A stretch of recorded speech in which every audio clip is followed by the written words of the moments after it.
Hello Hawks, this is Natalia Farrell-Ortiz here for Hawks Nest News. Today's story is going to be a real screech. With abundance of extracurricular activities here on the SUNY New Paltz campus, one can be, quite overwhelmed with how to invest their free time. Well, that's where the Center of Student Media has you covered.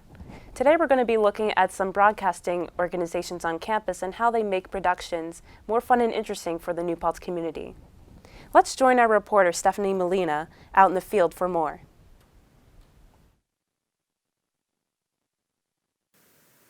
Thanks, Natalia. I'm currently here with Kelsey Fredericks, the multimedia editor for the New Paltz Oracle. Excited to be here, Kelsey? Yes, thank you so much for having me, Stephanie. Kelsey Fredericks is a very proactive member within the Center for Student Media.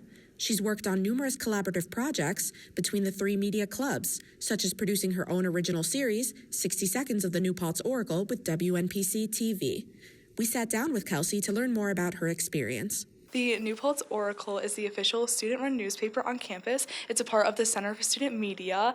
My first role was just being an assistant copy editor, and then in the fall 2018 semester, actually, I transitioned into the news copy editor position, and now I'm the multimedia editor. So we created this position because we felt like that we needed more multimedia elements, such as audio, visual. Like I do this radio show, or actually I had sadly had my last show last week, but it's Beyond the Cover with the New Paltz Oracle, and basically that's like a talk show where we also report on news that we've had from our own issue, like as the Oracle.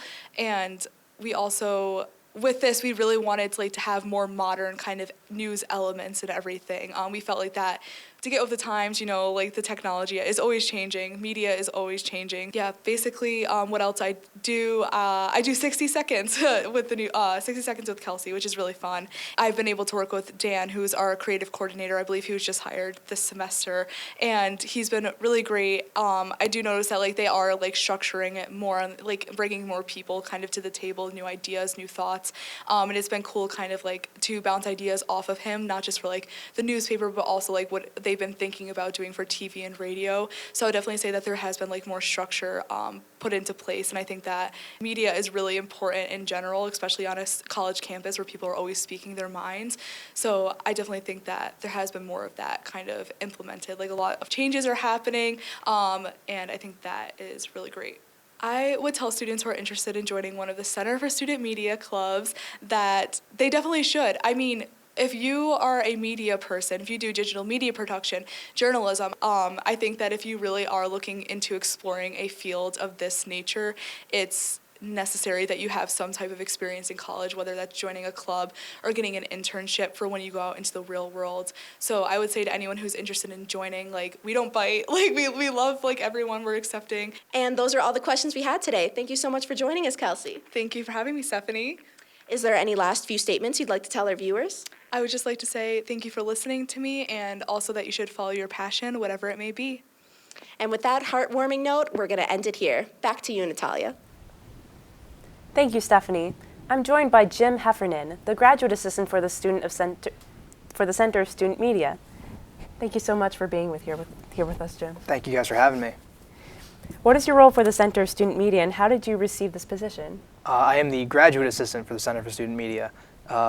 That top level comprises 4 of us. I was a production student here 4 years, and during my senior year, I was going to go to grad school here, and I was given the opportunity. Will Hong, actually a professor here, he emailed me.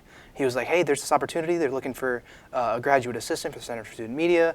They want somebody with a media background. I think that you do really well there. And I was like, sure. So I interviewed, and I got the job, and I've been doing it for the last couple months, and it's been really, really great. All right. What sorts of changes are happening within these 3 clubs, and how have you facilitated them? Are you receiving help from the team? Sure, yeah. The 3 clubs in mention are the Oracle, the radio station, and NPC TV. And what we're trying to do as a whole is try to have more collaboration between the 3 organizations. If the Oracle reports on some story, then the radio station might do a bit on it. The television station might do, a news package for it, and just trying to, have all 3 of them work together is what we're trying to help, make happen. And why do you believe students should get involved in the Center of Student Media? It's a really cool organization. Basically you have the freedom to do almost whatever you want. If you're somebody who's interested in journalism and writing, you go to the Oracle. You might write about whatever things you might want to write about. You could start an editorial, whatever you want. If you're interested in radio and music, then you become a DJ. You can be a daytime DJ for the radio station. And it's not just broadcast like on campus, it's everywhere. It's like a real deal. You can play your own music, you have your own talk show. It's very cool. And then finally for the television station, basically with this whole restructuring thing that we're trying to do, you can come on, you can pitch whatever idea you might want, whether it be a TV show, a skit, whatever it is, we'll try to make it happen for you. And I think that's the big reason that students should get involved in it, because it's just a creative outlet for them. All right, thank you for being here with us, Jim. Sure, thank you for having me. That's all for Hawks Nest News. Tune in at 8 for an update on the polls of Danny DeVito.